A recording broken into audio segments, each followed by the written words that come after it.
This is a very exciting time for CTCL because we have a lot of new drugs that are being developed. Many of them are being addressed in this great meeting.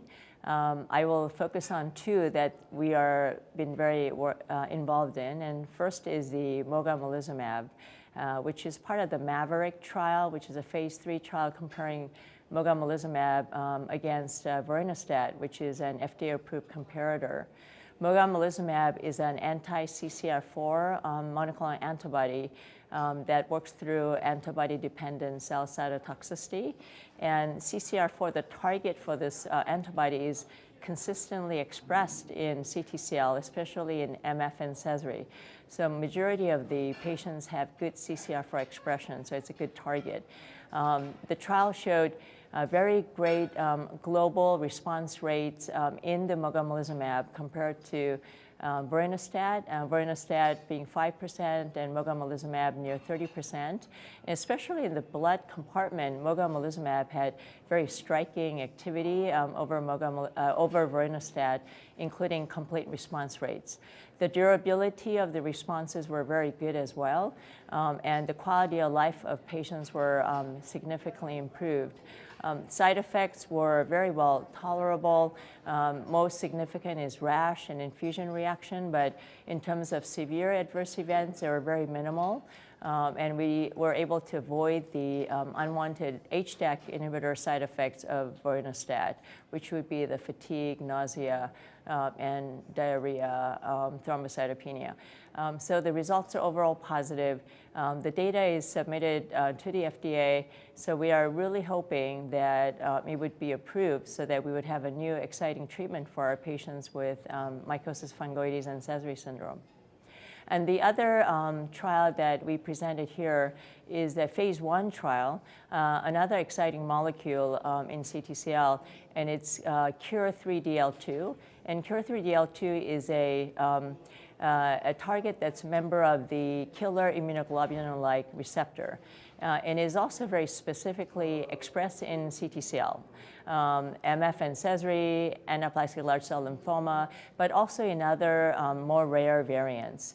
And the trial looked especially for the safety of this new antibody, and an antibody targets the FC, it's FC modified to enhance the antibody-dependent cell cytotoxicity, and also works by antibody-dependent cell phagocytosis. And it binds, and then with the immunologic effect, it kills the cancer cells. Now, it is specific for cancer cells because it is not, it is only minimally expressed in normal T cells, as well as the killer, natural killer cells, which about a third that do express, they don't get affected. So it looks like the killer cells don't kill each other, and they specifically target the neoplastic cells. The trial result of 25 patients and the dose escalation shows very promising activity as well, and the safety looks very solid in terms of very well-tolerated antibody, very low numbers of any significant severe adverse effects. There were 2 serious adverse events. And one was an unrelated from staph infection that's high risk in this population.